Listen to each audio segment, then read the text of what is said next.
ఎండలు మండిపోతున్న కాలమది. నీలి ఆకాశం నుండి నిప్పులు కురుస్తున్నాయి. రావి చెట్టు దట్టమైన నీడలో టునా మరియు రేణు పిచుకాల అందమైన ఇల్లు ఉంది. రేణు ఎంత తెలివైనదో, ఆమె భర్త టునా అంత బలవంతుడు. వారికి 2 పిల్లలు, చిన్నారి మీనా మరియు అల్లరి బంటి. మమ్మా, నాకిప్పుడేదో ఒకటి తినాలనిపిస్తోంది. నా కోసం ఏదైనా చేయి మమ్మా. అవును మమ్మ, నాకు కూడా కిచిడి తినాలనిపిస్తోంది. సరే పిల్లలు, నేనిప్పుడే మీకోసం వేడి వేడి కిచిడి చేస్తాను. అలా చెప్పి రేణు పిచుక వెంటనే తన వంటగదిలోకి వెళ్తుంది. అక్కడికి వెళ్ళి చూస్తే తన గ్యాస్ అయిపోయింది. అరే బాబోయ్, గ్యాస్ అయిపోయింది. ఇప్పుడు నేను పిల్లల కోసం వంట ఎలా చేయాలి? తునగారు, త్వరగా ఇక్కడికి రండి. అప్పుడే వెంటనే టునా అక్కడికి వస్తాడు. ఏంటి విషయం రేణు, నువ్వెందుకంతలా అరుస్తున్నావు? తునగారు, గ్యాస్ అయిపోయింది. ఇప్పుడు నేను పిల్లల కోసం ఆహారం ఎలా తయారు చేయాలి? నువ్వు చింతించకు రేణు, నేనిప్పుడే వెళ్ళి కొత్త సిలిండర్ తీసుకొస్తాను. అరవిలో మధ్యాహ్నపు నిశ్శబ్దం ఉంది. హఠాత్తుగా కోమలి చిలుక ఎగురుకుంటూ వచ్చింది. ఆమె రెక్కలు చెమటతో తడిసిపోయాయి. అరే ఓ రేణు, విన్నావా? నగరం నుండి వచ్చే గ్యాస్ సప్లై ఆగిపోయింది. కింద గోడౌన్లో మంటలంటుకున్నాయి. ఇకపై అడవిలోని ఏ పక్షి దగ్గర వంట చేసుకోవటానికి గ్యాస్ మిగలదు. ఏంటి, ఇప్పుడు మధ్యాహ్న భోజన సమయం? నా రెక్కలలో కట్టెలు తీసుకురాగలిగేంత బలం ఉంది, కానీ ఎండు కట్టెలెక్కలు దొరుకుతాయి? అంతటా దుమ్ము మరియు వేడి ఉంది. కంగారు పడుకుటున్నా, ప్రతి సమస్యకు పరిష్కారం బలంతో కాదు, బుద్ధితో దొరుకుతుంది. అప్పుడే ఆకాశంలో నల్లని మేఘాలు కమ్ముకున్నాయి మరియు చూస్తూ ఉండగానే కుంభవృష్టి కురవడం మొదలైంది. వేడి నుండి ఉపశమనమైతే లభించింది, కానీ ఇప్పుడు ఒక కొత్త సమస్య వచ్చి పడింది. ఏవైతే ఎండుకట్టెలు ఉన్నాయో అవి కూడా తడిసిపోయాయి. వర్షపు చినుకుల మధ్య రేణు ప్రాణ స్నేహితురాలు ప్రియ తన భర్త పావురం మరియు పింకీతో కలిసి అక్కడికి చేరుకుంది. హాయ్ రేణు, ఇప్పుడేమవుతుంది? నా పిల్లలకు ఆకలిగా ఉంది. పావురం గారు ఎంత అమాయకులంటే తడిసిన కట్టెలను ఊది ఊది అలసిపోయారు, కానీ మంట మాత్రం వెలగలేదు. అవును రేణువదిన, నా ముక్కు నొప్పి పుడుతోంది, కానీ పొగ మాత్రమే వస్తోంది. అందరూ పచ్చి పండ్లే తినాలని నేను ముందే చెప్పాను. ఇప్పుడు ఆకలితో కూర్చోండి. ఈ వర్షంలో ఇక ఏ పొయ్యి వెలగదు. మీరేం చింతించకండి స్నేహితులారా, ఇప్పుడు వర్షం ఆగనివ్వండి, నేను ఏదో ఒకటి చేస్తాను. చెట్టుకు మరోవైపు బాలు, కాకి మరియు అతని భార్య గౌరీ తమ కొడుకు బన్నీ మరియు తన తల్లితో కలిసి ఇంట్లో కూర్చునున్నారు. బాలు స్వభావరీత్యా కొంచెం దొంగబుద్ధి కలవాడు, కానీ అతని తల్లి చాలా మంచిది. గౌరీ, చూడు, అందరి ఇళ్లల్లో పొయ్యి ఆరిపోయింది. మనం ఎక్కడైనా వండిన వంట దొంగిలిస్తే ఈరోజు విందు చేసుకోవచ్చు. అవును బాలుగారు, నాకు చాలా ఆకలిగా అనిపిస్తోంది. నాన్నగారు, దొంగతనం చేయడం చెడ్డ పని. కష్టపడితేనే ఫలితం తీపిగా ఉంటుందని రేణు అండి చెప్తుంటారు. బిడ్డ బన్నీ సరిగ్గా చెప్తున్నాడు బాలు. ఆపద సమయంలో మనవారికి తోడుగా ఉండాలి, వారి హక్కును లాక్కోకూడదు. వర్షం ఆగింది, కానీ ఆకాశంలో లేత సూర్యుడు మళ్లీ మెరవడం మొదలుపెట్టాడు. రాళ్లపై పడిన వర్షపు చినుకులు సూర్యకాంతిలో మెరవడం రేణు చూసింది. ఆమెకు ఒక పాత విషయం గుర్తొచ్చింది. అందరూ వినండి, గ్యాస్ లేకపోతే ఏమైంది? మన దగ్గర సూర్యదేవుడున్నాడు. తునా, పావురం అన్నయ్య, మీరిద్దరూ త్వరగా మా అమ్మగారి ఇంటికి వెళ్ళండి. వచ్చేటప్పుడు మా అమ్మగారి ఇంటి నుండి ఒక పెద్ద గాజు ముక్కను తీసుకురండి. మమ్మీ, మనం గాజును తింటామా? లేదు బిడ్డ, మనం గాజుతో నిప్పును తయారు చేస్తాం. రేణు అందరినీ పనిలో పెట్టింది. టునా మరియు పావురం బరువైన గాజు ముక్కలను తీసుకువచ్చారు. రేణు వాటిని ఒక ప్రత్యేక కోణంలో ఉంచింది. దానివల్ల సూర్యకిరణాలు ఒక ఎండుగడ్డి కుప్పపై కేంద్రీకృతమయ్యాయి. ఆహారం నెమ్మదిగా ఉడకడం ప్రారంభమైంది. వెనుక నుండి నిశ్శబ్దంగా బాలు మరియు గౌరీ కూడా వచ్చారు. నా కూతురు సరిగ్గా చెప్పింది. అందరూ కలిసి పనిచేసినప్పుడు ఎవరూ ఆకలితో పడుకోరు. అరే, ఇది మాయలా ఉందే! గ్యాస్ లేకుండానే మంట వెలిగింది. ఇది విజ్ఞానం పింకీ. దీనినే సౌరశక్తి అంటారు. రేణు వదినా, మాకు కూడా ఏమైనా దొరుకుతుందా? నా కొడుకు మరియు మా అమ్మ కూడా చాలా ఆకలితో ఉన్నారు. ఎందుకు కాదు బాలు అన్నయ్య, ఈ కిచిడీ మీకు ఎంత కావాలో అంత మీ ఇంటికి తీసుకువెళ్ళండి. ఈ రాత్రి ఎవరూ ఆకలితో పడుకోకూడదు. అరే బాబోయ్, ఈ సువాసన మాత్రం చాలా బాగుంది. నాకు ఇంకా ఎక్కువ ఆకలేస్తోంది. సాయంత్రం అవుతుంది. కాసేపటి తర్వాత కిచిడీ తయారవుతుంది. పక్షులన్నీ కొంచెం కొంచెం తమ తమ ఇళ్లకు తీసుకువెళ్తాయి.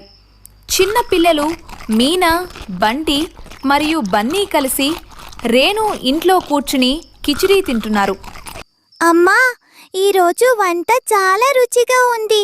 ఎందుకంటే ఇందులో అందరి కష్టం కలిసి ఉంది. అవును రేణు ఆంటీ, ఇంత రుచికరమైన కిచిడీని నా జీవితంలో మొదటిసారి తింటున్నాను. తింటుంటే చాలా మజాగా ఉంది.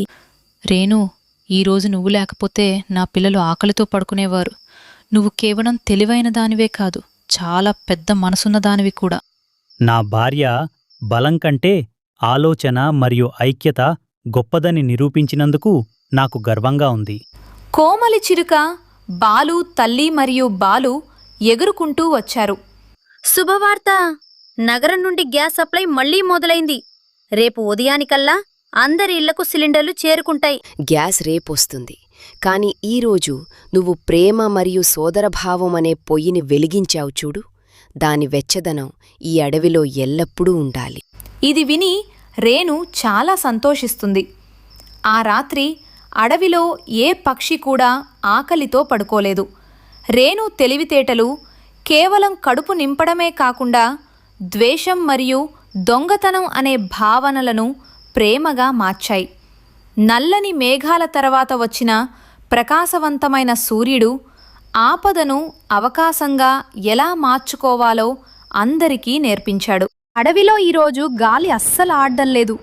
కానీ ఉక్కపోత ఎంతగా ఉందంటే శ్వాస తీసుకోవటంకు భారంగా ఉంది. ఇది తుఫాను ముందు వచ్చే నిశ్శబ్దం అని రేణు పిచ్చుక తన తెలివితో గ్రహించింది. ఆకాశం రంగుముదురు వంకాయ మరియు పసుపు రంగులోకి మారిపోయింది. టున్నా, పక్షుల రాజు గరుడు చెప్పాడు, ఆకాశం పసుపు రంగులోకి మారినప్పుడు భూమి కంపించబోతుందని.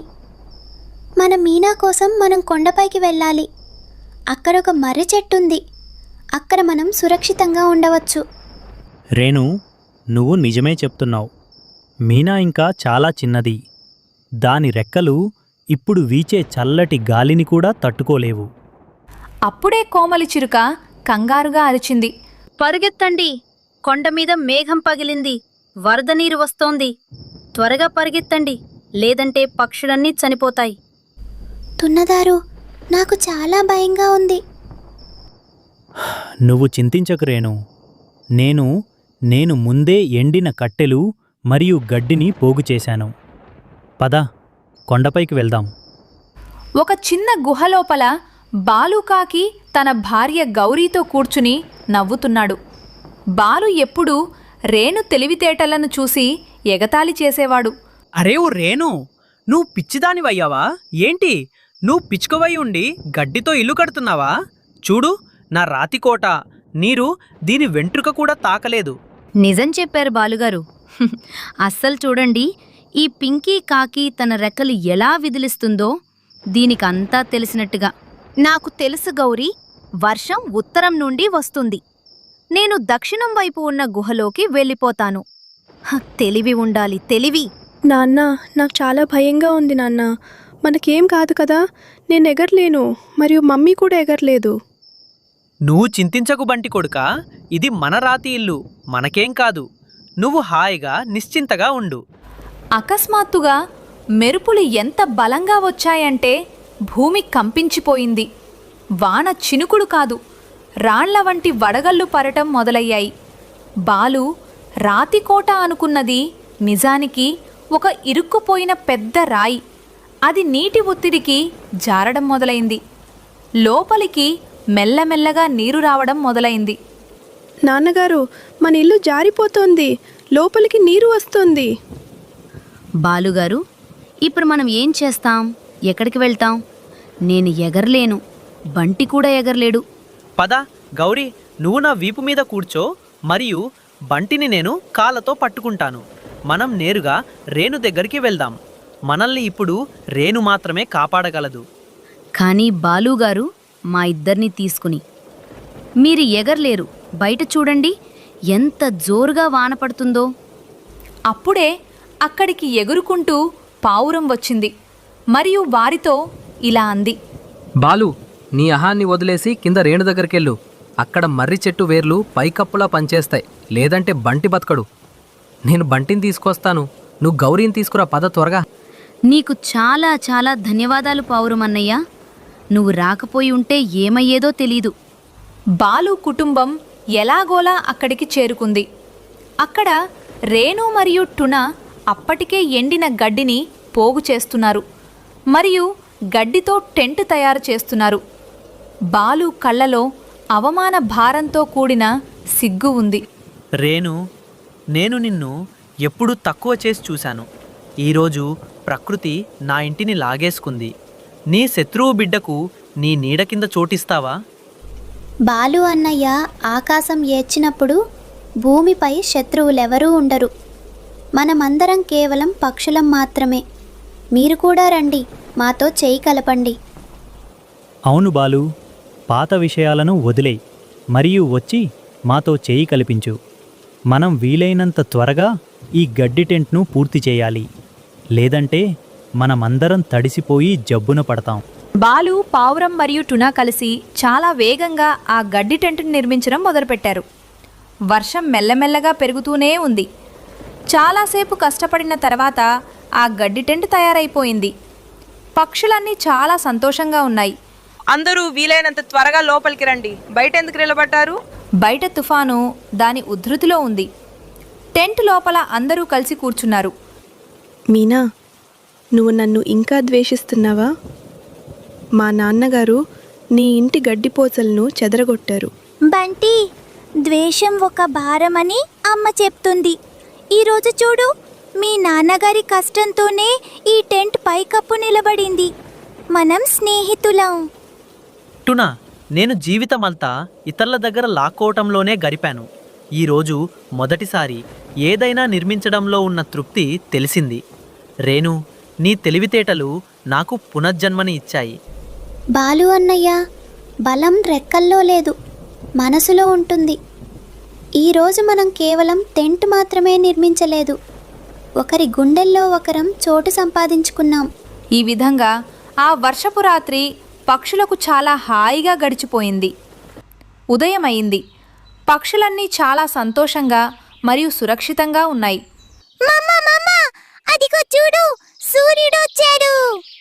పదండి స్నేహితులారా, అందరూ బయటకు వెళ్దాం మరియు సూర్యుని చూద్దాం.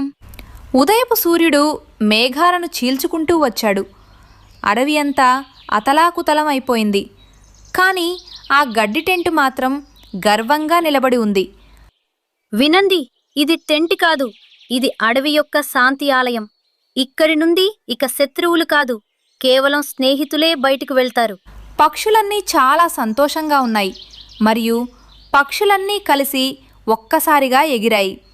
ఆ గడ్డి టెంట్ చాలా ఏళ్ల వరకు అక్కడే ఉంది. చేతులు కలిస్తే చావు కూడా ఓడిపోతుందని చెప్పడానికి అది ఒక నిదర్శనం. ఐకమత్యం అనే వేళ్ళు ద్వేషం అనే రాళ్ల కంటే చాలా